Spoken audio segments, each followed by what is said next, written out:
শ্বহীদ নৃপেন বৰা, কুমুদ গগৈ, অজিত নেওগ আৰু নগেন ডেকা ডাঙৰীয়া 1980 চনৰ তেল অৱৰোধ কাৰ্যসূচীত দুলীয়াজানত তেওঁলোকে শ্বহীদ বৰণ কৰিছিল। সেই শ্বহীদসকলৰ স্মৃতি যুগমীয়া কৰি ৰখাৰ লক্ষ্যৰে ইতিমধ্যে শ্বহীদ স্মাৰক স্থাপন কৰা হৈছিল।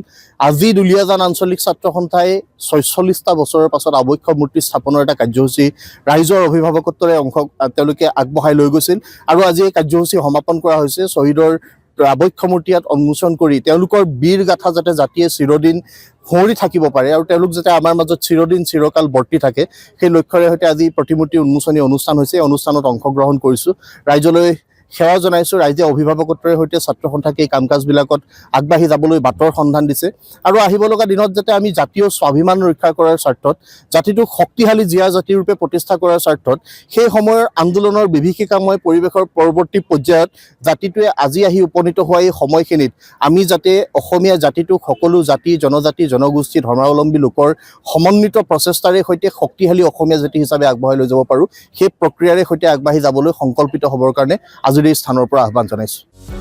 যিকোনো খবৰৰ বাবে যোগাযোগ কৰক আমাৰ এই নম্বৰত 9181 307 2221।